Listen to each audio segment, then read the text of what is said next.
¿Qué tal? ¿Cómo estás? Hoy vamos a tener un directo, la verdad, bastante especial. Va a ser un directo un poquito diferente y en este caso lo que vamos a ir haciendo son, pues, responder algunas de las preguntas más frecuentes que me encuentro a diario con la mayoría de las personas con dolor y que quiero compartirlas contigo, como te digo, para que te quede todo perfectamente claro. Así que las he apuntado por aquí para que no se nos escape nada. Son preguntas relacionadas con la hernia discal L4, L5, L5S1, con la discopatía degenerativa, también relacionadas con el dolor lumbar crónico con la hernia discal, así que si tienes alguna duda de todo lo que vayamos compartiendo a lo largo del directo, pues te agradecería que me lo dejases por aquí abajo por el chat donde pone añade un comentario, que como te digo vamos a responder unas cuantas preguntas, unas cuantas dudas que yo me encuentro con las decenas de personas con las que hablo a diario y seguramente que alguna de ellas pues también la tengas tú en tu cabeza y como las vamos a ir respondiendo y te voy a dar con pelos y señales, con todos los detalles posibles, todo lo que tú tienes que hacer para poder mejorar ese dolor lumbar y esa ciática, pues seguro que te van a servir de mucha ayuda.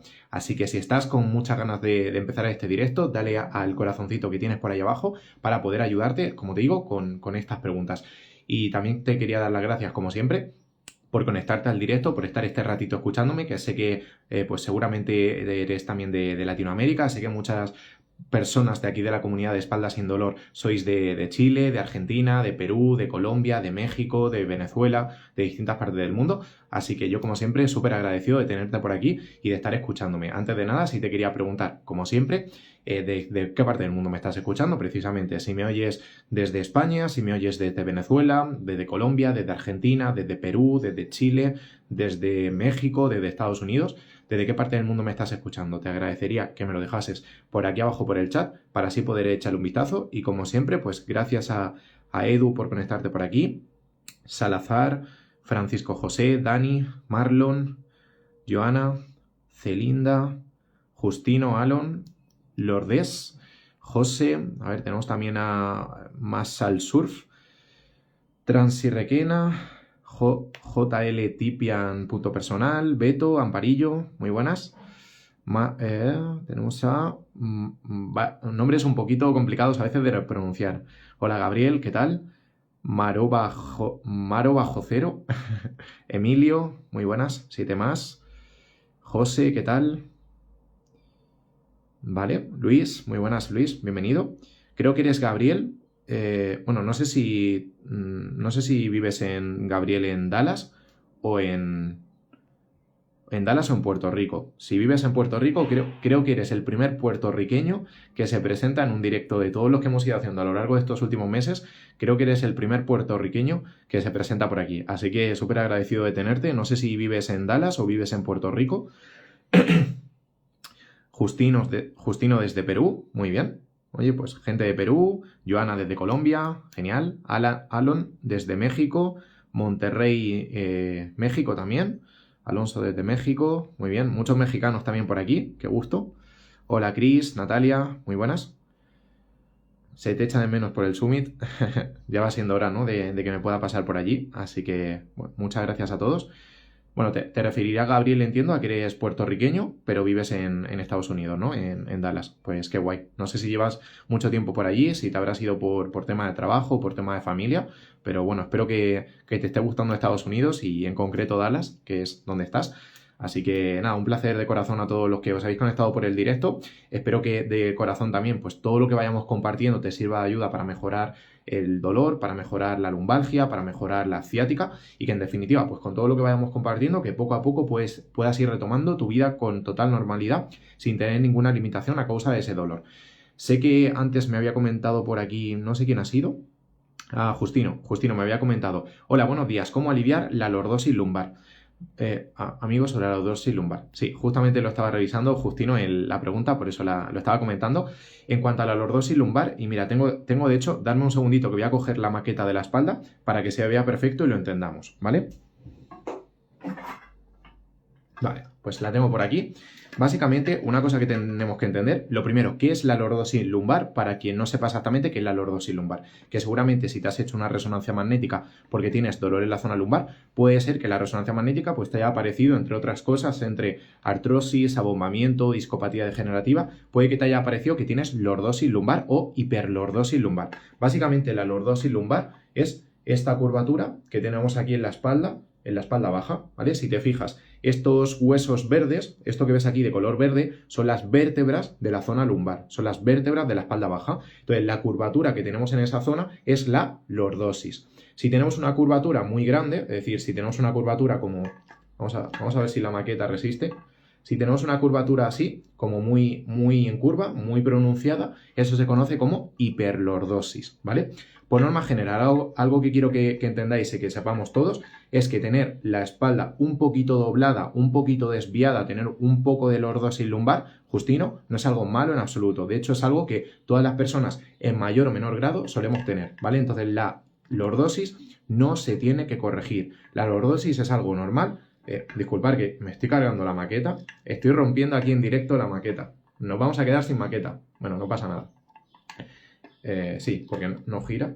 Bueno, como estaba comentando, que si tú tienes un poquito de curvatura en la espalda, esa lordosis lumbar de la que estamos hablando, no pasa absolutamente nada. ¿Por qué? Porque seguramente la lordosis ya la llevas teniendo desde que naciste o seguramente desde hace ya mucho tiempo, muchos años. Entonces tu cuerpo se ha acostumbrado a esa lordosis. Como siempre lo digo, nuestro cuerpo es como un camaleón, se va adaptando con el paso del tiempo a las diferentes situaciones que podamos tener. Salvo que tengas una curvatura súper pronunciada en la espalda, que si la tienes, lo más seguro es que hayas tenido que ir al médico en numerosas ocasiones o incluso te hayan puesto una faja, te hayan puesto un corset, salvo esos casos extremos, si tienes un poquito de curvatura en la espalda, no pasa absolutamente nada.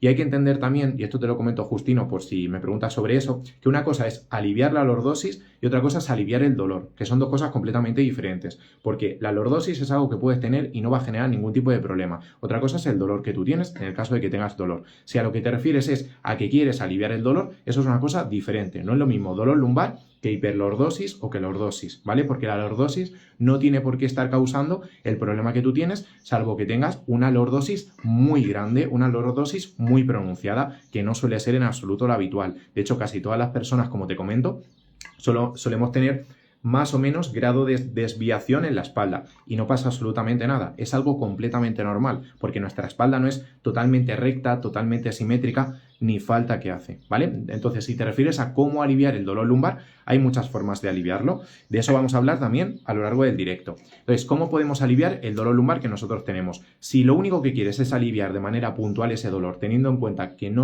vas a solucionar el problema, pues puede haber muchas maneras de poder aliviarlo. Por ejemplo, con masajes, por ejemplo, con ajustes quiroprácticos, con pastillas, con... ¿cómo se dice? Con suplementos, puedes aliviarlo con mantas calientes, con compresas frías. Hay muchísimas maneras de poder aliviar o reducir ese dolor. Si eso es lo que quieres, pues puedes probar alguna de esas tratamientos, de esas terapias, de esos medicamentos, cosa que yo a nivel general no soy muy partidario. ¿Por qué? Porque si lo único que hacemos es aliviar o calmar el dolor de manera momentánea, pero no buscamos como complemento una solución permanente a ese dolor, lo que va a pasar es que vas a estar eternamente con el dolor y eternamente limitado para jugar con tus hijos, para hacer deporte, para salir a caminar, para poder agacharte, para levantarte por las mañanas y no sentir ese dolor, para poder ir al baño tranquilo, para tener relaciones sexuales, por ejemplo, con tu pareja y que el dolor no te incomode, que el dolor no te lo impida, que el dolor no te afecte, no te limite. Pero para todo eso no solo necesitas aliviar el dolor puntualmente, sino que necesitas solucionar el problema a medio y largo plazo, ¿vale? De eso, como te digo, vamos a hablar a lo largo del directo. No obstante, si lo único que quieres, Justino, es aliviar el dolor, puedes hacer los ejercicios que tienes por aquí por mi perfil, puedes hacer estiramientos, por ejemplo, que puedas ver en YouTube, puedes tomarte una pastilla. Aliviar el dolor, se puede aliviar el dolor de muchísimas maneras diferentes. Desde mi punto de vista, no vale solo con aliviar el dolor, sino que hay que solucionar el problema, ¿vale? Esa sería lo que te quería responder. Espero que más o menos te haya quedado claro. Si te surge alguna pregunta, pues de nuevo me la dejas por aquí por el chat, que yo lo estaré revisando para así poder ayudarte, ¿vale? Entonces, ¿cuál es la primera pregunta que quería responder contigo? Una de las más frecuentes con las que me encuentro a diario con la mayoría de las personas, sobre todo si en tu caso tienes una protusión discal o tienes una hernia discal en L4, L5, L5S1, seguramente te habrás encontrado con esta situación. Vas al médico, te manda una serie de medicamentos, una serie de pastillas, por ejemplo, pregabalina, ibuprofeno, paracetamol, tramadol, ¿cómo se dice? Enantium. Y a pesar de todo ello, sigues con el dolor no se baja, el dolor no se reduce, cada día te empiezan a sentar peor las pastillas, te empiezas a notar con ese dolor de estómago, con ese dolor de barriga, empiezas a notar como que incluso tienes ganas de vomitar, te encuentras como mareado, te encuentras un poquito cansado, son efectos normales secundarios de los medicamentos. Y después de todo eso, después de que las pastillas, ese tratamiento médico no te haya servido de ayuda, vas al médico, al traumatólogo, al neurocirujano y el médico te dice que te tienes que operar, que tienes que pasar por una cirugía para que te quiten la hernia, para que te pongan tornillos o lo que sea. Y claro, es normal que a ti en ese momento en el que el médico te dice, oye, te tienes que operar, pues es normal que a ti te surja como ese miedo, esa inseguridad, ese temor a que la operación salga mal, que te puedas quedar en silla de ruedas, que vuelva a aparecer el mismo dolor, que pueda aparecer la misma hernia discal que tenías en el futuro. Es algo completamente normal que le ocurre a todas las personas. Entonces, por esa misma razón vamos a responder a la primera pregunta, que es operación sí, operación no. Si tienes una hernia discal en L4, L5, en L5, S1. Pues algo que quiero que entiendas, y esto es una de las cosas más importantes, es que va a depender de muchas circunstancias. Es decir, va a depender de varios aspectos el hecho de que tú te tengas que operar o que no te tengas que operar, o que te debas de operar o que no te debas de operar. El primer punto súper importante es, lógicamente, los síntomas que tú tienes. Si tú tienes síntomas bastante limitantes, bastante graves, que además evolucionan rápidamente con el paso de las horas, como puede ser un síndrome de cola de caballo, un síndrome de cauda equina, que es lo que siempre comentamos, pues sí que sería una muy buena razón, un muy buen motivo para que te operes. Y te voy a explicar precisamente qué es el síndrome de cola de caballo para que lo entiendas a la perfección. Y precisamente vamos a utilizar la maqueta que tenemos por aquí. Entonces, ¿qué es el síndrome de cola de caballo? Cuando tú tienes una hernia discal, que la hernia discal, no sé si la ves, a ver, así, vale. La hernia discal es este puntito rojo que tienes por ahí. Cuando la hernia discal pinza esto amarillo que ves por aquí, que es como, a ver, esto amarillo que ves por aquí es un nervio, ¿vale? Entonces, cuando la hernia discal pinza el nervio que tenemos por aquí, puede originar diferentes tipos de síntomas. Cuando este nervio está totalmente bloqueado, totalmente presionado, totalmente engullido, totalmente aplastado, lo que ocurre en casos extremos, como te digo, esto es solo para circunstancias extremas. Lo que se produce es un síndrome de cola de caballo. ¿Y qué produce como síntomas ese aplastamiento gigantesco, ese síndrome de cola de caballo? Pues en primer lugar, incontinencia urinaria. Es decir, si no puedes aguantar el pipí y el popó, como por así decirlo, y tienes esa incontinencia urinaria, pues es un síntoma bastante claro de que tienes o de que puedes tener un síndrome de cola de caballo y que deberías operarte y que deberías pasar por cirugía, porque obviamente esa situación con un ejercicio, con un estiramiento, con un masaje, con un quiropráctico no se va a solucionar en el 99,9% de los casos, ¿vale? Afortunadamente el síndrome de cola de caballo es algo bastante poco frecuente y que no suele tener todo el mundo, ni muchísimo menos, afortunadamente. Entonces, ¿qué síntomas tenemos cuando sufrimos un síndrome de cola de caballo? Como te digo, incontinencia urinaria. En segundo lugar, cuando tenemos las piernas anestesiadas, es decir, las piernas completamente dormidas. Si tú, por ejemplo, estás sentado, estás de pie, estás tumbado, y imagínate, a ver, ¿cómo lo ponemos? Imagínate que tú, esta es tu pierna, imagínate que tu pierna está estirada completamente y que tú empiezas a tocar o empiezas a pinchar, por ejemplo, con un boli, empiezas a hacer, pues eso, empiezas a pinchar tu pierna con un boli y no sientes absolutamente nada, es decir, tienes la pierna muerta, por decirlo de alguna manera, y la tienes constantemente así, eso es el segundo punto, el segundo síntoma claro de que la operación seguramente sea una muy buena idea en tu caso. Y el tercer y último síntoma sería que no tienes prácticamente nada de fuerza en las piernas, es decir, que te levantas de la cama y prácticamente te vas al suelo, que no puedes subir unas escaleras, que no puedes coger peso porque a la mínima que quieres levantarte cogiendo el peso, te vuelves a caer. Es decir, no tienes prácticamente nada de fuerza en las piernas, no por falta de musculatura, sino porque los nervios están dormidos completamente, ¿vale? Esos son los tres síntomas que determinan principalmente que tengas un síndrome de cola de caballo, que como te digo, es una circunstancia en la cual prácticamente y de manera obligatoria hay que pasar por cirugía, hay que operarse. Afortunadamente, de todas las personas que tienen hernia discal, tan solo un 5%, más o menos, un 5% de las personas con hernia discal tienen un síndrome de cola de caballo. Para esas personas sí es recomendable, más que recomendable, es obligatorio operarse. Si en tu caso no tienes los síntomas que hemos hablado, no tienes un síndrome de cola de caballo, lo que yo te aconsejo es que busques otros tratamientos alternativos a la operación y que no te operes. ¿Por qué? Porque la operación, si es obligatoria, tiene mucho sentido, pero si no es obligatoria, puede ser bastante contraproducente. No solo porque te puedas quedar en silla de ruedas, que podría ocurrir, porque al final están tocándote los nervios de la espalda, están tocándote una zona concreta y hay que ir a un neurocirujano muy bueno, sino además, y más importante todavía, Porque lo más común que suele suceder en 1 de cada 2 personas que se operan es que al cabo de un tiempo vuelven a tener la misma hernia discal o incluso hernias discales arriba o abajo y vuelven a tener pues el mismo dolor. Es decir, si tú te operas de esta vértebra que tenemos aquí, si tú te operas de esta vértebra, con el paso del tiempo, si te has operado, lo más normal es que tengas dolor. No solo que aparezca esta hernia discal, sino que aparezca hernia discal aquí, que aparezca hernia discal aquí abajo, hernia discal aquí arriba. Es decir, que vuelva a aparecer la misma lesión, el mismo problema y consecuentemente el mismo o más dolor. O incluso se ha dado el caso de muchísimas personas, desgraciadamente, y el otro día me encontré El otro día estaba hablando con un chico por Instagram que le había ocurrido esto. Se operó en el año 2017 de una hernia discal L4, L5 y al cabo de un tiempo no solo volvió a tener la misma hernia y el mismo dolor, sino que empezó a sentir hormigueos y calambres en las piernas. Síntomas que nunca había tenido incluso antes de la operación.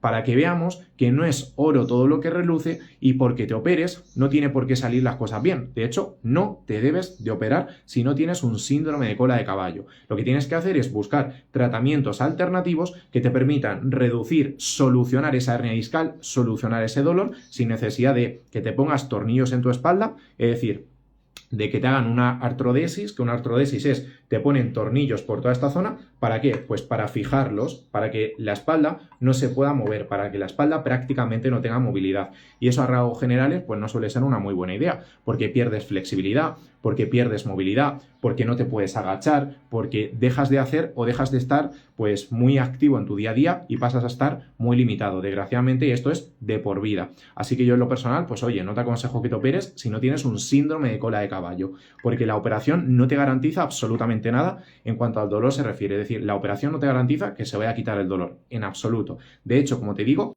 1 de cada 2 personas que se operan, al cabo de un tiempo vuelven a tener el mismo síntoma, más síntomas todavía, o el mismo síntoma, pero con un nivel de intensidad mayor todavía.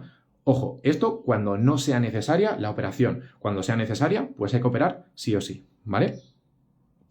Si te ha quedado clara esta parte, dale al corazoncito que tienes por ahí abajo para así saber, oye, pues si te está sirviendo de ayuda, si te está gustando lo que estamos compartiendo y sobre todo en el caso de que tengas una hernia discal y te hayan dicho que te tienes que operar, si me lo quieres dejar o me lo quieres comentar por aquí abajo por el chat, pues voy a estar echándole un vistazo para así poder echarte una mano. Pero como digo, salvo en casos puntuales, salvo en casos muy concretos en los que la operación sí que es una buena idea, como el síndrome de cola de caballo, si no tienes un síndrome de cola de caballo, no suele ser la mejor de las ideas.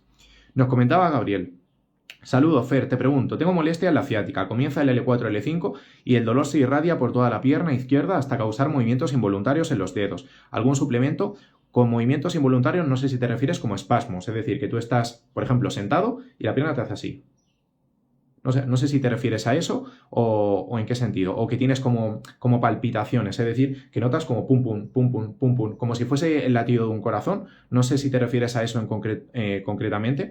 Pues como hemos estado comentando antes, Gabriel, si tú tienes una molestia en la ciática o si tú tienes un problema de ciática, lo que tienes que averiguar es qué es lo que te está provocando que tengas ese problema de ciática y que estés teniendo esos movimientos involuntarios de los dedos. Porque tomar suplementos, al igual que pasa con las pastillas, tomar suplementos por tomar o tomar pastillas por tomar no tiene ningún tipo de sentido si no soluciona la raíz o el origen de tu problema. O al menos esa de la manera de la que yo lo veo. ¿Por qué?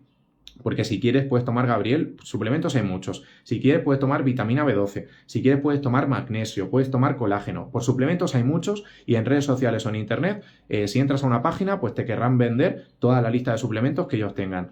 Yo te aconsejo, si tienes un problema de ciática, tomar suplementos. A nivel general, no. ¿Por qué? Porque no vas a estar solucionando el problema que tú tienes. Entonces, lo que tienes que hacer es averiguar qué es lo que te está provocando esa ciática y sobre todo esas palpitaciones en la planta del pie y corregirlo desde la raíz, es decir, corregirlo desde el origen de ese problema. Y una vez lo corrijas desde el origen del problema, pues muchísimo mejor, porque no vas a tener que estar tomando suplementos que prácticamente no te van a ayudar en nada, ¿vale? Como palpitaciones en la planta del pie y movimientos involuntarios en los dedos. Vale, pues normalmente eso suele ser debido a que el nervio ciático, vamos a comentarlo por aquí, eso suele ser debido, normalmente, te lo digo a nivel general, aunque no tiene por qué ser tu caso en específico, ¿vale?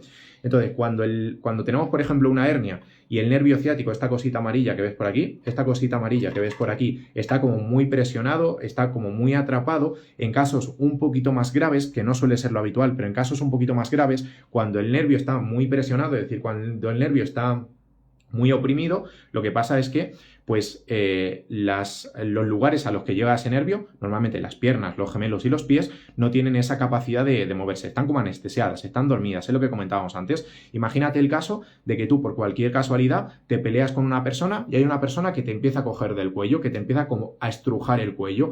Va a llegar un momento en el que a ti te falte el aire, va a llegar un momento en el que a ti pues se te limite totalmente el hecho de poder respirar. Con los nervios pasa algo parecido. Cuando el nervio está totalmente presionado, lo que ocurre es que le falta el aire, por decirlo de alguna manera, y eso puede generar distintos tipos de síntomas. No suele ser lo habitual, pero puede darse el caso, como puede ser en tu situación, de que tengas esas palpitaciones en la planta del pie y esos movimientos involuntarios, principalmente porque el nervio está como muy presionado. A nivel general, no quiero decir que este sea tu caso en concreto, quiero decir que esto podría darse el caso de que fuese el problema o el motivo por el que se generan esas palpitaciones o esos movimientos involuntarios en los dedos, ¿vale?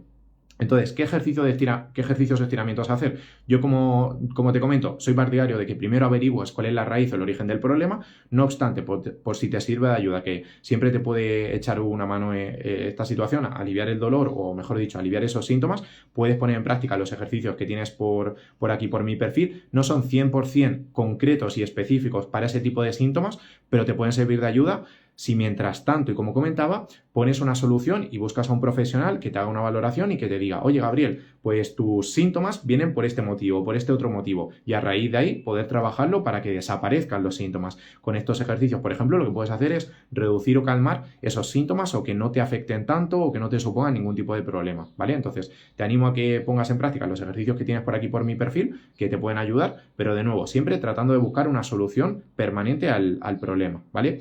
Y con la rigidez, por ejemplo, en la zona lumbar, en la zona del L4 y L5, que era lo que comentabas, con la rigidez también te puede ayudar mucho. De hecho, sobre todo las respiraciones diafragmáticas, que es un tipo de ejercicio que comentamos mucho y que hacemos dentro del programa online de Espalda sin Dolor con todos nuestros clientes. Las respiraciones diafragmáticas es, por así decirlo, un ejercicio básico que deberíamos de hacer no solo para mejorar y reducir el dolor, sino también para mejorar esa rigidez y para que puedas estar menos limitado en el día a día. En el caso de que, como tú, Gabriel, o en el caso de otra persona, puedas estar limitado pues para agacharte al suelo a recoger algo, para jugar con tus hijos, para cargar algo de peso. Cuando, por ejemplo, te levantas por la mañana de la cama y notas ese dolor, notas esa limitación, notas esa incapacidad. Cuando a lo mejor te vas al baño y ya empiezas a notar un dolor bastante intenso, que un dolor que además te puede limitar, por ejemplo, para ducharte, para amarrarte los zapatos, para ponerte los calcetines, para atarte los cordones de las zapatillas. Para todo eso, por ejemplo, las respiraciones diafragmáticas te pueden servir de muchísima ayuda, ¿vale? Entonces, si no sabes cómo se realizan las respiraciones diafragmáticas y quieres ponerlo en práctica para poder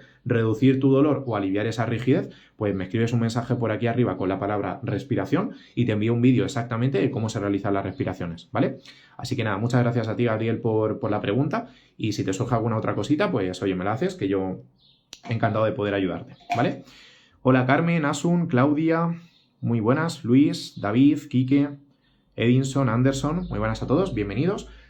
Bueno, esa es la primera pregunta que teníamos. ¿Es recomendable operarse si tenemos una hernia discal? ¿Sí o no? Recuerda que si tenemos un síndrome de cola de caballo o de cauda equina, pues obviamente suele ser lo más recomendable o incluso obligatorio. Si no tenemos un síndrome de cola de caballo o de cauda equina, no suele ser muy aconsejable, ¿vale? Anderson, coméntamelo por mensaje privado, que si no, no me voy a acordar luego, ¿vale? No me lo comentes por aquí, por el chat, me refiero, coméntamelo por el mensaje privado de aquí, porque si no, luego con tantas cosas se me va a olvidar, ¿vale? Y así te lo puedo enviar luego en un ratito, ¿ok? Hola Simón, Malvina, ¿qué tal?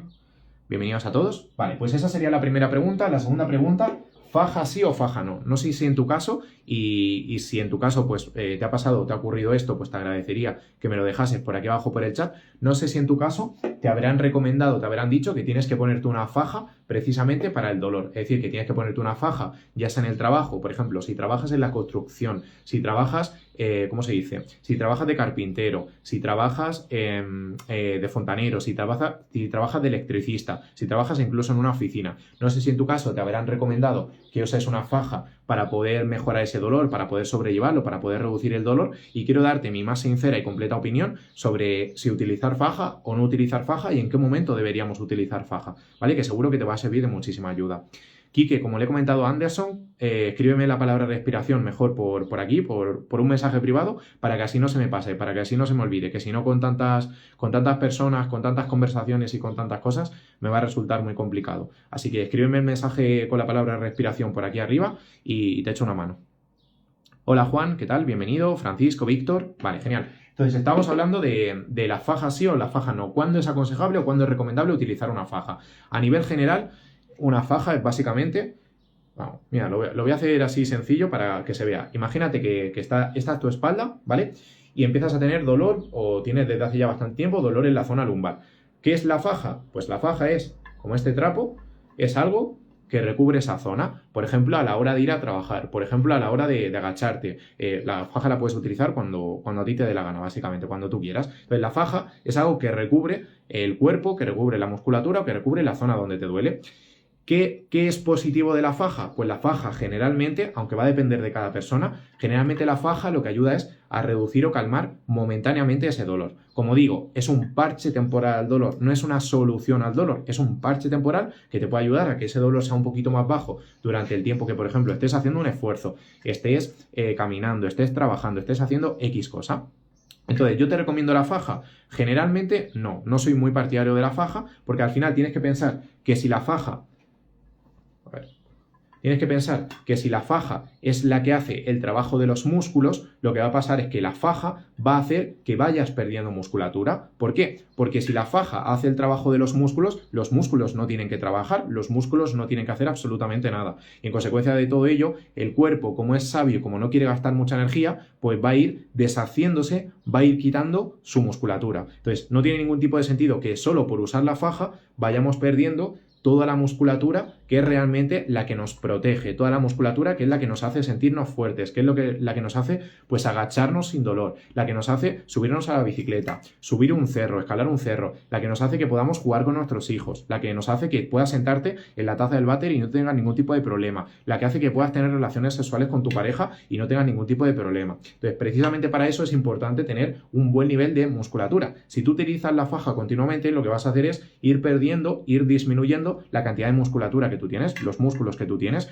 y en consecuencia de todo ello, pues las consecuencias a medio y largo plazo no suelen ser de todo buena idea. Entonces, ¿cuándo utilizar faja y cuándo no utilizar faja? Si tu idea es utilizar faja a las 24 horas del día, desde ya te digo que es una muy mala idea y una muy mala opción, porque como te comentaba antes, la faja lo único que va a conseguir es aliviar el dolor de manera momentánea, pero tiene ese efecto contraproducente de que vas a perder musculatura. Entonces, si quieres utilizar la faja inicialmente y de manera puntual, está bien, solo en momentos concretos, solo en momentos puntuales. Pasa lo mismo que cuando tomamos una pastilla. No suele ser aconsejable porque si llevas tomando pastillas desde hace mucho tiempo ya lo habrás comprobado, y si no me lo dejas por aquí por el chat. Si llevas seguramente 1 año, 2 años, 3 años, 5 años tomando pastillas, ya habrás podido comprobar que te notas con dolor de estómago, con dolor de barriga, con náuseas, con vómitos, con esa sensación de cansancio, de ir como drogado incluso por la vida en función del tipo de medicamento que tomes. Entonces, con la faja pasa exactamente lo mismo. Si te la pones de manera puntual, no pasa absolutamente nada. Si te la pones las 24 horas del día, pues ahí sí tenemos un problema. Entonces, lo que te tienes que hacer es ponerte la faja en los momentos en los que a lo mejor tengas más dolor y en los momentos en los que puntualmente tengas que hacer algún esfuerzo fuera de lo habitual, fuera de lo común, en donde en este momento en el que te encuentras, tu espalda o tu musculatura no te permite hacerlo. Imagínate que tienes un dolor muy fuerte y tienes mañana sábado que hacer una mudanza por la mañana. Imagínate que tienes que hacer mañana sábado una mudanza por la mañana y que obviamente si haces la mudanza sin la faja vas a tener muchísimo dolor y no lo vas a poder hacer, y si te pones la faja puedes hacerlo sin tanto problema. Pues entonces yo lo que te recomiendo es que te pongas la faja para hacer la mudanza, pero que una vez termine la mudanza pues te quites la faja para que precisamente no vayas perdiendo musculatura. Como te digo, si utilizas la faja, tienes que tener en cuenta que tienes que hacer ejercicios de fortalecimiento para que los músculos puedan mantenerse ahí y para que no perdamos esa musculatura. Si haces esto, lo más normal es que el dolor se vaya controlando, que no pierdas musculatura, como estábamos comentando antes, y que en definitiva, poco a poco te vayas recuperando ese dolor para volver a hacer una vida normal. Es decir, que si te apetece jugar con tus hijos, que lo puedas hacer sin problemas, que si te apetece jugar un partido de fútbol, que lo puedas hacer, que si te apetece salir con la bicicleta, que lo puedas hacer y no tengas que estar limitado a causa del dolor y demás. más, ¿vale? Así que espero que esta pregunta se haya quedado bastante clara porque es una de las cosas o una de las dudas que más frecuentemente recibo de muchísimas personas con dolor, personas que me comentan de, oye, Fer, ¿tengo que usar faja? ¿No tengo que usar faja? ¿En qué momentos tengo que usarla? Pues ten en cuenta cuándo deberíamos usar faja y cuándo no, y el porqué de las cosas, ¿vale? Que como siempre hablamos, aquí las cosas o las preguntas que respondemos es siempre desde el por qué. Desde el por qué tienes que hacer esto, por qué no tienes que hacer esto, por qué debes hacer esto o por qué no debes de hacer esto, ¿vale?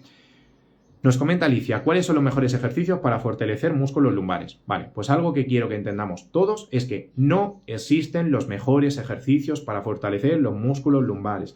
Cada persona es diferente, cada persona tiene una espalda completamente distinta y en función del tipo de lesión, el tipo de espalda o en función de tu caso concreto en particular, deberás de hacer unos ejercicios concretos u otros. Pero no existen unos ejercicios mágicos mejores para todo el mundo. De hecho, sería incluso curioso que de las 8.000 millones de personas que estamos en el mundo, absolutamente todas las 8.000 millones de personas necesitásemos exactamente los mismos ejercicios. Porque si fuese así, no habría absolutamente nadie con dolor en este mundo. Así que, por favor, vamos a quitarnos de la mente la idea de cuáles son los mejores ejercicios para fortalecer las lumbares para todo el mundo, porque eso no existe. Cada persona, cada espalda y cada cuerpo y cada lesión es completamente diferente. Y los ejercicios que tenga que hacer Alicia no son los ejercicios que tiene que hacer Fer, no son los ejercicios que tiene que hacer Alberto, no son los ejercicios que tiene que hacer Marta y no son los ejercicios que tiene que hacer cualquier persona. Para cada persona, para cada dolor y para cada lesión, unos ejercicios en concreto, ¿vale? Importante tenerlo en cuenta porque en redes sociales seguramente vas a ver el mejor ejercicio para tal o los mejores ejercicios para no sé cuántos, el mejor ejercicio para la ciática, el mejor ejercicio para tal. No hay un mejor ejercicio para nada en esta vida.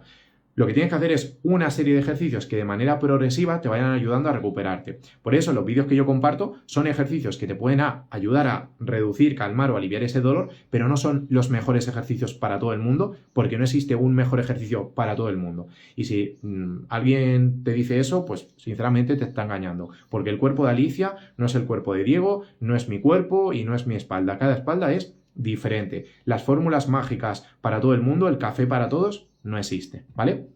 Entonces, teníamos la pregunta de la faja, ¿vale? Ahora tenemos algo que, por ejemplo, justamente Alicia ha comentado. Mira, ha llegado en el punto exacto. Ejercicios para hernia discal. Como comentamos, no hay unos ejercicios mágicos y milagrosos para todo el mundo, porque independientemente del nivel de hernia discal que tú tengas, vamos a tener que tener en cuenta otra serie de factores. Por ejemplo, si eres una persona que siempre ha hecho deporte y tienes una hernia discal, no va a ser lo mismo que una persona que tenga una hernia discal que nunca haya hecho deporte. O si eres una persona que tiene mucha musculatura o eres una persona que, imagínate, que está sentada y tiene una hernia discal, no es lo mismo que una persona que trabaja de pie, por ejemplo, en una frutería, por ejemplo, en la construcción y tiene una hernia discal. Son dos situaciones, son dos casos completamente diferentes, aunque tengas, como te comento, aunque tengas una hernia discal. Somos dos personas completamente diferentes, aunque tengamos la misma hernia discal en el mismo punto, en la misma situación. Hernia discal L4, L5, L5, S1, ¿vale? Entonces, ¿qué ejercicios te pueden servir de ayuda teniendo en cuenta que cada persona es diferente? Pues como siempre comento, los ejercicios que tienes por aquí por mi perfil son ejercicios que te pueden ayudar, que te pueden reducir, calmar o aliviar ese dolor, pero teniendo en cuenta que no hay unos ejercicios mágicos para todo el mundo, ¿vale? Entonces, eso por esa parte. En cuanto al tema de los ejercicios para la hernia, ¿qué tipo de ejercicio a nivel general yo te recomiendo que hagas si tienes una hernia discal? Primero, y como hemos comentado antes, ejercicios de respiración abdominal o diafragmática, ¿vale? Ejercicios de respiración abdominal o diafragmática es el primer tipo de ejercicio más sencillo, más útil y más básico por el cual puedes empezar y por el que yo te recomiendo empezar a hacer. Como te digo, si no sabes exactamente cómo se realizan estos ejercicios de respiración, pues me escribes un mensaje privado por aquí arriba con la palabra respiración y te envío un vídeo para que sepas exactamente cómo se hace este tipo de ejercicio. Luego, en segundo lugar, ejercicios de movilidad articular. No son ejercicios de estiramiento, son ejercicios que nos ayudan a que las articulaciones se puedan mover un poquito mejor, ¿vale? Imagínate, ejercicios en los cuales tienes que levantar una pierna y bajar una pierna de manera controlada, ¿vale? No son ejercicios en sí de fuerza, son ejercicios que a lo que te ayudan es a que, por ejemplo, la cadera, el sacro, el coxis, la pelvis, como quieras llamarlo, pueda moverse un poquito mejor. Si esta zona se mueve un poquito mejor, esta zona de aquí, que es la zona lumbar, va a sufrir menos, es decir, no va a estar tan desgastada, no va a tener tanto problema, no va a generar tanta tensión, tanta rigidez, tanto dolor. Entonces, si hacemos ejercicios que nos ayuden a mejorar la movilidad de la cadera, lo que va a pasar es que la zona lumbar no va a sufrir tanto y, consecuentemente, lo más normal es que no tengas tanto dolor, ¿vale? Entonces, ejercicios de respiración en primer lugar, ejercicios de movilidad articular en segundo lugar y, en tercer lugar, lo que siempre conocemos, ejercicios de fuerza o de fortalecimiento de la musculatura. Este es el tercer tipo de ejercicio que tenemos que realizar si tenemos, por aquí, si tenemos una hernia discal, ¿vale? Así que espero que te quede todo perfectamente claro. En mi perfil tienes ejercicios de respiración y muchos ejercicios de movilidad, así que pon en práctica primero esos y una vez hayas trabajado estos dos tipos de ejercicios, pues ya te puedes pasar a los ejercicios de fuerza o fortalecimiento de la musculatura. ¿Ok? Eso por esa parte. Vale, vamos con la siguiente pregunta. Discopatía degenerativa. Esto es algo que tenemos prácticamente todas las personas, que recibo muchísimas dudas frecuentemente y quiero explicarte qué es una discopatía degenerativa y quiero aclararte pues algunas dudas importantes sobre la discopatía degenerativa. Entonces, ¿qué es una discopatía degenerativa? De hecho, no sé si tengo... dame un segundito que voy a coger la otra maqueta que se va a ver mejor. Vale, pues ya estamos por aquí. Vamos a coger esta maqueta para que sepas exactamente qué es la discopatía degenerativa, ¿vale? Recordamos que teníamos esta maqueta en donde pues tenemos aquí los huesos, tenemos aquí los huesos de la espalda. Estas cositas verdes que ves por aquí son los huesos, las vértebras de la espalda, lo que comúnmente se conoce como L1, L2, L3, L4, L4, L5, L5, S1, ¿vale? Entonces, esto que ves por aquí es a tamaño, se podría decir, más pequeñito, que es un hueso de la espalda y otro hueso de la espalda, una vértebra de la espalda y otra vértebra de la espalda. Y esto rojo que ves por aquí es un cojín, es una almohadilla, es lo que se conoce como el disco intervertebral. Es un cojín que evita el roce entre un hueso y el otro hueso. Es como si fuese cuando te haces un bocadillo para comer, pues exactamente lo mismo. Este es el pan y esto es pues lo que metemos dentro del pan, ya sea queso, ya sea jamón, ya sea aguacate o ya sea lo que le quieran meter al bocadillo, ¿vale? Tortilla francesa o lo que a ti más te guste.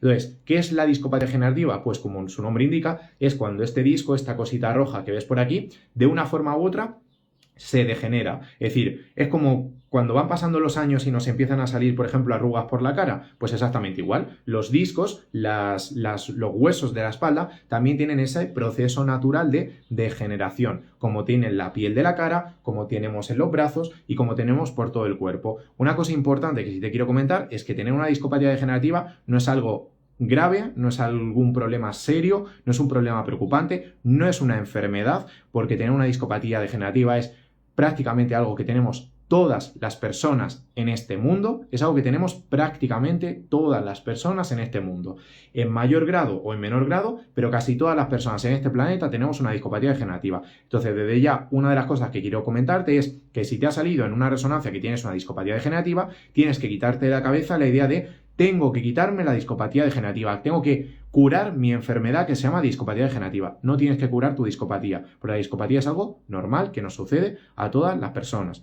Discopatía, degeneración discal, deshidratación discal, es algo normal, ¿vale? De hecho, yo siempre pongo el mismo ejemplo porque creo que se entenderá a la perfección. Una discopatía degenerativa, que es lo que tenemos por aquí, es exactamente lo mismo que las arrugas que nos pueden ir saliendo por la cara conforme vamos cumpliendo años. Tendría sentido que cuando tú tienes 30, 40, 50, 60 años, vas cumpliendo edad y te aparecen las primeras arrugas en la cara, tendría sentido que te empezases a preocupar muchísimo porque dices, madre mía, tengo una enfermedad que se llama arrugas por la piel, que se llama arrugas por la cara, tengo que deshacerme en cuanto antes pueda de las arrugas. No tendrá ningún tipo de sentido porque las arrugas ya percibimos que es algo normal que nos va a suceder a todas las personas conforme vamos cumpliendo años.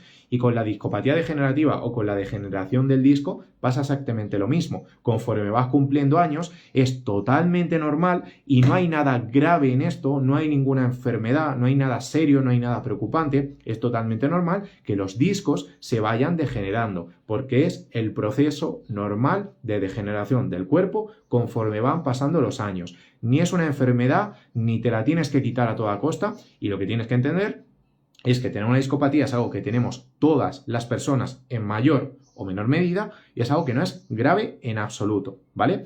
Te lo quiero comentar con un mensaje de calma, con un mensaje de que, oye, que no pasa absolutamente nada, que yo tengo discopatía, que la persona de aquí enfrente tiene discopatía, que esta otra persona también tiene discopatía, todos tenemos en un grado o en otro discopatía, no pasa nada, ¿vale?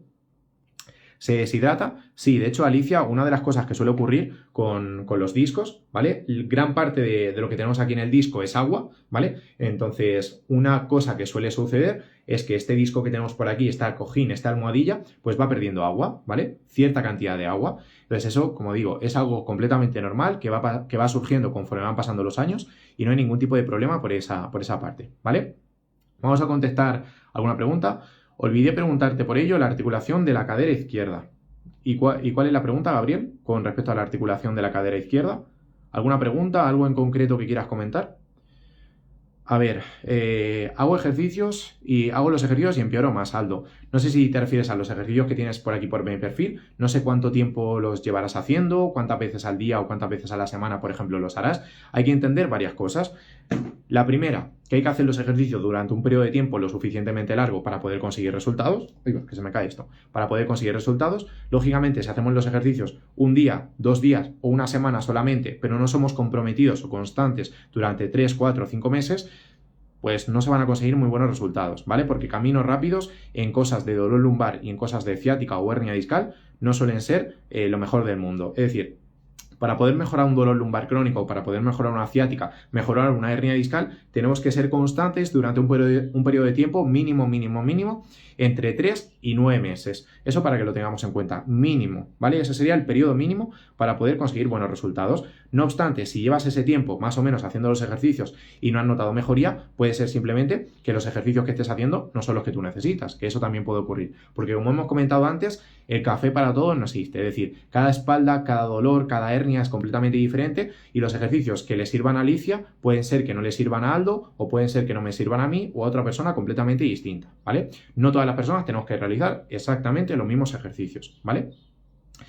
Vale, pues no sé si tenemos alguna otra duda por aquí. ¿Sirve el colágeno? Pues depende para qué, Alicia. ¿Para qué quieres tomar colágeno? Esa es la cuestión. ¿Cuál es el, cómo decirlo, el objetivo por el que quieres comprarte colágeno y tomar colágeno? Habría que tenerlo en cuenta, porque si no sabemos exactamente para qué quieres el colágeno, pues ¿sirve el colágeno? ¿Para qué? ¿Para qué? ¿Vale?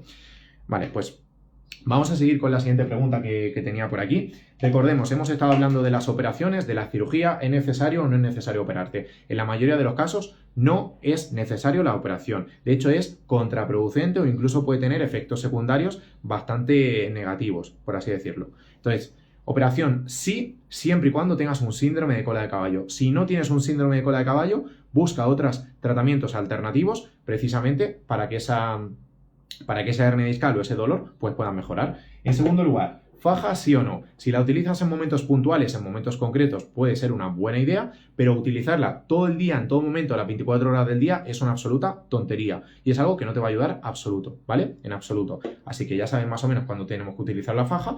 Ejercicios para la hernia discal o para el dolor lumbar crónico o para la ciática. Como ya sabes, tenemos 3 tipos de ejercicios fundamentales. Los primeros son los ejercicios de respiración diafragmática. Los segundos son ejercicios de movilidad articular. Y los terceros, ejercicios de fuerza o fortalecimiento de la musculatura. Tienes ejemplos de todos estos ejercicios por aquí por mi perfil para que los puedas hacer, ¿vale? Luego recuerda que hemos estado hablando de la discopatía degenerativa, entendiendo que tener una discopatía es algo completamente normal que tenemos casi todas las personas y porque en una resonancia magnética te haya parecido que tienes una discopatía degenerativa en la L4, en la L5, en la S1, en la L3, en la L2, no pasa absolutamente nada. Todo el mundo tiene una discopatía y no te vas a morir por tener una discopatía, ni tienes por qué estar limitado el resto de tu vida por la discopatía. No pasa absolutamente nada, ¿vale? Vamos con la siguiente pregunta. ¿Correr o bicicleta? ¿Es bueno correr? ¿Es bueno hacer bicicleta si tengo una hernia discal? ¿Si tengo dolor lumbar? Como en todo, y como siempre digo, depende. ¿Por qué depende? Porque yo me he encontrado decenas de personas que tenían exactamente el mismo dolor, exactamente la misma hernia discal, 2 personas completamente diferentes, a las cuales a una de esas personas pues estaba haciendo bicicleta y no notaba ningún síntoma, no notaba ningún dolor, y a la otra persona con exactamente el mismo diagnóstico tenía muchísimo dolor a la hora de subirse a la bicicleta. Entonces, lógicamente, y como siempre comento, depende de cada persona. Puede ser que en tu caso a lo mejor corras y no te genere ningún tipo de dolor. Puede darse el caso. Puede darse el caso de que otra persona con tu mismo diagnóstico, con tu misma lesión y con tus mismos síntomas tenga o quiera salir a correr y no pueda correr porque tenga muchísimo dolor, puede darse el caso. De hecho, una cosa bastante curiosa que quería compartir contigo es una breve anécdota que justamente ayer estaba hablando con una persona, con un chico que se llama Mohamed, que es un chico, bueno, no sé si es de Marruecos o es de Argelia, no sé exactamente de dónde es, y vive aquí en España. Y una de las cosas que me comentaba el otro día Mohamed es que le duele a la hora de caminar o a la hora de estar de pie parado, pero no le duele absolutamente nada ni a la hora de hacer CrossFit ni a la hora de salir a correr. Fijémonos la diferencia de que no siempre, porque puede ser tu caso, de que salgas a correr y acabes reventado perdido, reventada perdida, y que luego a la hora de caminar pues no tengas tanto problema. Fíjate en el caso de Mohamed que ocurre una cosa completamente diferente, y es el hecho de que caminando y de pie parado me duele mucho, y haciendo CrossFit y corriendo, que es algo mucho más intenso, mucho más agresivo, de mucho más impacto que el caminar, no le duele absolutamente nada. Para que nos fijemos y entendamos que no todas las personas, no todos los dolores y no todas las hernias se comportan de la misma forma. Y puede ser en tu caso, al igual que como comentaba Alicia, o Mohamed, que corras y no notes absolutamente nada. O sea, no notes ningún dolor, no notes ningún problema. Esto se puede dar o se puede ver a diferentes factores. Entonces, lo que hay que ver no es correr sí, correr no, bicicleta sí, bicicleta no. Prueba a correr, prueba a montarte la bicicleta, y si no tienes ningún síntoma y a ti te gusta, por ejemplo, la bicicleta, o a ti te gusta mucho salir a correr, pruébalo, y si no tienes síntomas, pues sigue haciéndolo, que a priori no hay ningún tipo de problema. Si el cuerpo no te da los síntomas, pues a priori puedes seguir haciéndolos.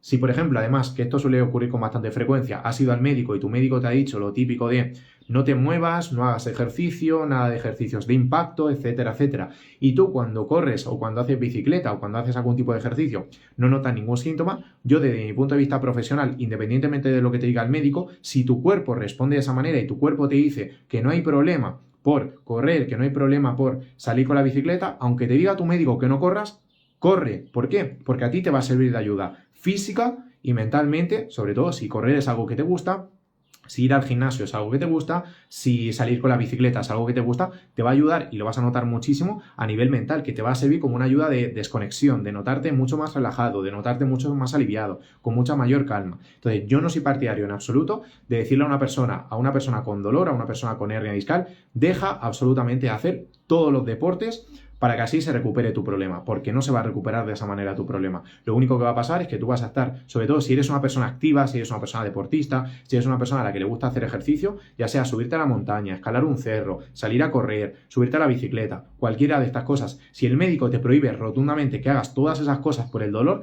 lo que está haciendo es literalmente joderte la vida. Así que por favor no caigas en esa trampa, no caigas en ese engaño, y si no tienes ningún tipo de síntoma o no te genera mucho problema el correr o el subirte a la bicicleta, aunque tu médico te diga otra cosa completamente diferente, por favor, sigue corriendo, sigue subiéndote a la bicicleta, ¿vale? A ver, tenemos por aquí alguna pregunta, vamos a ir respondiéndola. A ver, Gabriel nos comenta, a ver, tengo rígida la articulación izquierda, y relacionado con la rigidez del E4, L5, ¿qué ejercicio puedo hacer para fortalecer los discos y qué puedo hacer para mantener mi columna flexible, descomprimida? Son dos cosas completamente diferentes, Gabriel. Una cosa es fortalecer la musculatura. Por cierto, los discos generalmente no se fortalecen, lo que se fortalece es la musculatura. Los ejercicios que hacemos es para que la musculatura esté más fuerte y para que la musculatura, proteja los discos. Pero per se, los discos no tienen la capacidad, entre comillas, de fortalecerse. Los ejercicios de fuerza son para fortalecer los músculos que protegen esa articulación. Si tú fortaleces los músculos que protegen esa articulación, es decir, que recubren todo esto, lo que va a pasar es que pues tus vértebras, tus huesos, tus discos no van a sufrir tanto. Pero los ejercicios no son en sí para fortalecer los discos. Esto es importante tenerlo en cuenta. Y como te comentaba, no es lo mismo fortalecer que mejorar la flexibilidad de la columna o que mejorar la movilidad. Si quieres mejorar la movilidad o la flexibilidad, tienes que hacer unos ejercicios, y si quieres fortalecer los músculos, tienes que hacer otros ejercicios, ¿vale? Para que lo tengamos en cuenta. Cada ejercicio tiene su objetivo en concreto, su objetivo particular, ¿vale? No obstante, si lo que quieres es mejorar la flexibilidad o mejorar la movilidad, como te digo, tienes algunos ejercicios que te pueden servir de ayuda por aquí. No obstante, y esto es un mensaje que quiero compartir con todos, un mensaje que me hace bastante ilusión, es que si no este fin de semana, la semana que viene, voy a empezar a compartir bastantes vídeos de ejercicios, sobre todo en mi canal de YouTube, precisamente de fortalecimiento de la musculatura lumbar, fortalecimiento de la musculatura abdominal, fortalecimiento de las piernas y ejercicios de movilidad para aumentar pues esa flexibilidad de la columna y flexibilidad de la cadera y en definitiva que tengas menos dolor, que la hernia discal pueda reducirse, pueda mejorar, se pueda solucionar y que incluso esa rigidez, esos hormigueos, esos calambres, esos pinchazos que tú puedas tener y que son a veces bastante insoportables o incluso esa rigidez, pues que se pueda ir reduciendo. Así que si quieres ver cada uno de estos ejercicios que te voy a ir compartiendo, si no este fin de semana, la semana que viene, pues suscríbete al canal de Fergallar_, que es el canal de YouTube donde voy a ir compartiendo todos estos ejercicios para que le eches un vistazo y sobre todo, pues, oye, para que puedas ponerlos en práctica y que te sirvan de muchísima ayuda, ¿vale? Así que estate muy atento a todo lo que vamos a ir compartiendo porque se vienen cosas, la verdad, bastante interesantes, bastante chulas. Si hay de dolor hay que dejar esa actividad. Pregunta muy buena, Alicia. Te agradezco que me la comentes. Depende del nivel de dolor que tú tengas. Es decir, si tú, por ejemplo, cuando sales a correr, cuando sales con la bicicleta, cuando vas al gimnasio, tienes un dolor que es más bien pequeñito, es decir, una molestia, un dolor ligero, un tipo agujetas. A priori no hay ningún tipo de problema por seguir haciendo ejercicio, sobre todo si es una actividad que no sea excesivamente intensa. Si el dolor a la hora de hacer ciertos ejercicios es muy alto, muy intenso, es un dolor muy agudo, es un dolor muy fuerte, normalmente suele ser recomendable no hacer ese ejercicio en concreto que te genera tanto dolor, o si son todos los ejercicios de ese día en concreto, esa actividad en concreto, pues dejarlo de hacer al menos durante ese día, ¿vale? Y puedes retomarlos al día siguiente y ver si te generan el mismo dolor o puede darse el caso de que no te genere nada de dolor. De hecho, un caso bastante curioso que te quería compartir, que es de un cliente al que pude ayudar ya hace un tiempo, que se llama José, es que a José lo que le pasaba de manera bastante curiosa, es un cliente del programa online de Espalda Sin Dolor, que a él lo que le pasaba de manera curiosa es que con un ejercicio en concreto tenía muchísimo dolor un día de la semana y al día siguiente no tenía absolutamente nada de dolor con ese mismo ejercicio. Es decir, imagínate, un viernes hacía un ejercicio y notaba muchísimo dolor y tenía que dejarlo de hacer y el sábado hacía exactamente ese mismo ejercicio y no tenía nada de dolor, pero nada es nada, es decir, que lo podía hacer perfectamente bien. De hecho, esto es algo que me encuentro bastante frecuente, no solo con José, sino con otros clientes del programa online de Espalda Sin Dolor. Suele ser algo que pues ocurre con relativa frecuencia, la verdad. Pero como te digo, Alicia, si el dolor es muy intenso, suele ser aconsejable no hacer ese ejercicio. Si el dolor es más bajito, no habría ningún tipo de problema, ¿vale? No sé si he respondido a tu pregunta. Si he respondido, pues te agradecería que me lo comentases por ahí abajo. A ver, nos comenta Gabriel, cuando corro siento en el pie izquierdo fascitis plantar. ¿Te refieres a que te duele la planta del pie, Gabriel, cuando corres? ¿O a qué te refieres exactamente? Hola, buenas tardes, María, Giovanni, John, Javi, Ligia, Santi, Julián, muy buenas a todos. Bienvenidos al directo. Steve, yo no puedo estar sentada, me duelen los glúteos. No sé si tienes alguna pregunta, tengo hernia discal en L5-S1. A ver, María, no sé si tienes alguna pregunta en concreto. Me han dicho que es bursitis, llevo ya 2 años, estoy desesperada. Es normal que te encuentres desesperada por esta situación. María, si quieres, para poder conocer un poquito más en detalle, indagar en el problema que tú tienes y poder echarte una mano, poder ayudarte, escríbeme un mensaje privado por aquí, María, con la palabra pues hernia discal y te echo una mano encantado, ¿vale? Hola, Nuria, Raúl. Avisa cuando los das. Sí, Alicia. De hecho, lo que te aconsejo, porque a lo mejor pues la semana que viene, concretamente, el día que lo suba, pues no hacemos un directo. Yo te aconsejo mejor que te vayas al canal que te vayas al buscador de YouTube y que pongas Fergallar_ y te suscribas, porque cuando te suscribas y le des a la... Bueno, hay una campanita en YouTube que si te suscribes y le das a la campanita, te aparecen las notificaciones cuando se publique el vídeo. Entonces, si lo haces, lo que va a pasar es que cuando el viernes o el sábado o el día que sea publique ese vídeo, pues a ti te va a salir y lo vas a poder ver directamente, porque si no a lo mejor puede ser que no te acuerdes o que se te pase, que es completamente normal que se te olvide. Entonces yo te aconsejaría que hagas eso para que YouTube te lo pueda notificar y así sepas exactamente qué es lo que tienes que hacer. Creo que nos había quedado una pregunta que tenemos por aquí, así que Gabriel nos comenta dolor en la planta del pie.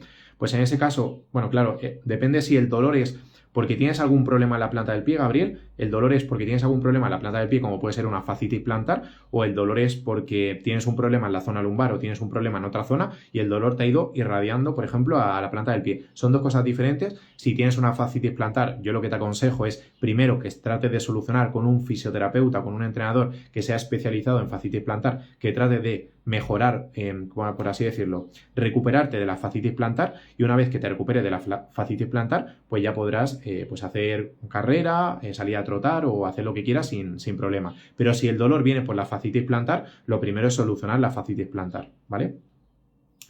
Entonces nos comenta Rana Salazar, hernia L4, L5, me hormiguea el pie. No sé si tienes alguna pregunta en concreto, algo que quieras comentar. Déjamelo por aquí abajo por el chat y así pues te echo una mano. Vale, pues el último punto también bastante frecuente que quería compartir contigo es: ¿son buenos los masajes? Es decir, si tengo dolor lumbar, si tengo ciática, si tengo una hernia discal, ¿tengo que hacerme masajes? ¿O es bueno que vaya, por ejemplo, a un quiropráctico? ¿Es bueno que vaya a un masajista para hacerme ajustes de columna o para darme masajes? Pasa exactamente lo mismo que cuando hemos estado hablando con la faja. Si los masajes te los haces de manera muy puntual porque te apetece, porque quieres, y siempre sabiendo que un masaje no va a solucionar nada, sino que un masaje es un parche temporal a tu dolor, es decir, un masaje te puede ayudar a reducir, calmar o aliviar ese dolor, pero no va a solucionar el problema. Entonces, teniendo en cuenta esas expectativas, teniendo en cuenta esa información, si tú luego quieres darte un masaje, pues puedes dártelo y no hay ningún tipo de problema. Pero siempre sabiendo que un masaje nunca cura el dolor lumbar crónico, ¿vale? Un masaje no cura el dolor lumbar crónico. Un masaje te ayuda a reducir o a calmar momentáneamente ese dolor, que si es lo que quieres, está bien y no hay ningún tipo de problema. Yo sí te aconsejaría que si notas exactamente el mismo beneficio, antes que gastarte 40, 50, 60 euros en la consulta de un fisio o de un masajista para que te haga un masaje, yo te aconsejo que si puedes hacer desde casa algún ejercicio, algún estiramiento, seguramente vas a notar el mismo beneficio, es decir, vas a notar el mismo alivio con un ejercicio en casa que con un masaje y te vas a ahorrar el dinero que cuesta ir a una sesión de masaje de un fisioterapeuta o de un masajista en concreto, ¿vale? Entonces los masajes, como siempre comentamos, son un parche temporal al dolor. Es como si tienes una gotera, una humedad en el techo de tu casa y en vez de arreglar o sellar la gotera, la humedad, que es lo que siempre comento, pues pones un cubo de agua o una toalla en el suelo. Así no se va a corregir el problema, así no se va a solucionar el dolor o la lesión que tú tienes, sino que simplemente pues se va a calmar de manera momentánea. Que como te digo, si lo que quieres es aliviar el dolor de manera momentánea, pues no hay ningún tipo de problema. Si lo que quieres es solucionar el problema, y vale, se cae esto por aquí. Si lo que quieres es solucionar el problema, pues hacerte un masaje no va a solucionar absolutamente nada, ¿vale? Así que espero que más o menos, como han sido bastantes preguntas también las que me habéis hecho vosotros por aquí por el chat, que os lo agradezco un montón, y las preguntas que hemos ido compartiendo por aquí detrás, espero que más o menos te haya quedado claro, que más o menos te haya servido de ayuda todas y cada una de las cosas que hemos ido compartiendo. No obstante, si te surge alguna pregunta, alguna duda, algo que me quieras comentar, como me puedes escribir por aquí por mensaje privado, pues yo siempre suelo estar bastante atento varias veces al día de los mensajes privados y yo encantado de poder echarte una mano, de poder ayudarte con toda esta situación, ¿vale? Responde mensajes privados. Sí, Eduardo, como he comentado, suelo estar bastante pendiente, la verdad, de los mensajes privados, así que si tienes alguna pregunta, si tienes alguna duda, si quieres comentarme algo en lo que te pueda echar una mano, pues pregúntamelo, que yo siempre disponible y siempre con ganas de poder ayudar. Johnny nos comenta: ¿el sobrepeso afecta a la ciática y al problema lumbar? Gracias, a Dios lo bendiga. Depende de lo que hablemos de sobrepeso. Si estamos hablando de que tienes 3, 4, 5, 6 kilos de sobrepeso, no suele ser un problema real que afecte a la ciática y al dolor lumbar. Una cosa completamente diferente es: debería estar pesando 70, 80 kilos y peso 150 kilos. Es una diferencia gigantesca de peso que en ese caso sí puede producir dolor o sí puede afectar al dolor. Pero si es un exceso de peso pequeñito, de 3, 4, 5, 6 kilos, incluso 10 kilos, si tienes un buen nivel de musculatura e incluso si eres una persona deportista, a priori no hay ningún problema. No obstante, si tienes un exceso de peso, pues tampoco te va a venir mal el hecho de que trates de cuidar la alimentación, trates de bajar un poquito de peso. Como te digo, siempre y cuando tengas un exceso de peso, sobre todo considerable. Si tienes 1 kilo, 2 kilos, 3 kilos, no te preocupes porque tampoco va a marcar la diferencia en absoluto, ¿vale? Y te lo comento porque precisamente este es un punto que trabajamos dentro del programa online de Espalda Sin Dolor, y la semana pasada además tuvimos una clase súper especial, una clase dentro del programa donde hablamos de cuál es la alimentación ideal que tenemos que seguir si queremos mejorar nuestro dolor lumbar crónico, nuestra ciática y nuestra hernia discal. Y precisamente hablamos de eso, de cómo influye el peso en el propio dolor y cómo influye el tipo de alimentos o el tipo de comida o alimentación, dieta, como quieras llamarlo, que llevamos en el propio dolor.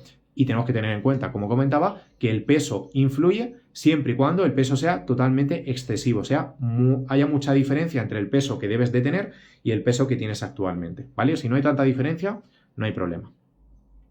Así que, bueno, pues si no tenemos ninguna duda, te veo por YouTube. Genial, Alicia, pues allí iré compartiendo contenido, que ya sabes, si no has escuchado lo que hemos ido comentando, recuerda que también voy a ir subiendo bastante contenido a mi canal de YouTube. De hecho, subo un vídeo prácticamente al día en el canal de YouTube y ahora vamos a subir bastantes ejercicios al canal de YouTube, precisamente para que te sirvan de ayuda con toda esta situación. Así que si tú también quieres mejorar, reducir y solucionar sobre todo el dolor lumbar y la ciática para volver a jugar con tus hijos, para poder salir a caminar, para poder ir al baño tranquilo, para poder pues agacharte a recoger algo del suelo sin tener ese miedo, ese temor a quedarte clavado, enganchado de la espalda o sin tener ese temor a lastimarte, pues estaremos por allí por el canal de YouTube, encantado de poder echarte una mano.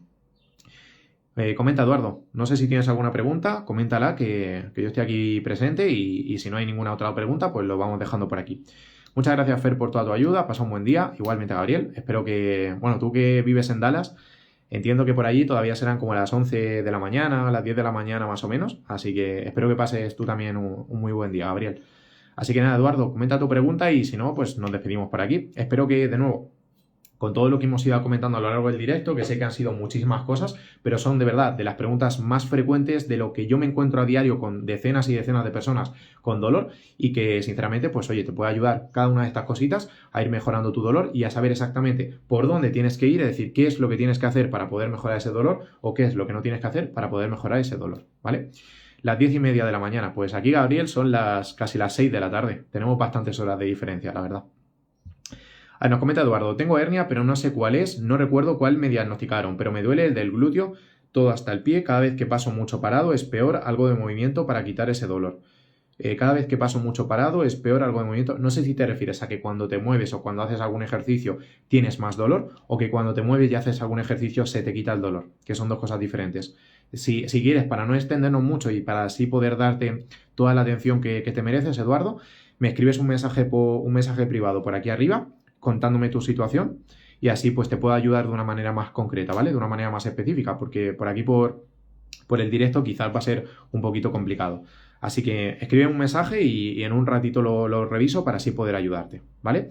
Así que de nuevo, muchísimas gracias a todos por conectaros por el directo, a ti por estar este ratito viéndome y sobre todo pues escuchando todo lo que hemos ido hablando y espero que todas las cosas que he compartido contigo pues oye, te sirvan de ayuda para reducir ese dolor que tú tienes, ya sea en la zona lumbar o ya sea en la ciática, mejorar esa hernia discal y que en definitiva todo esto te permita, por un lado, dejar de tener ese miedo, ese temor a hacerte daño, ese temor a lastimarte y en segundo lugar, dejar de tener esa limitación o esa dependencia para que vuelvas a jugar con tus hijos, para que vuelvas a salir a correr, a hacer deporte, etcétera, etcétera, sin sentir tanto dolor. Así que muchas gracias por escucharme y nos vemos en el próximo directo. Adiós.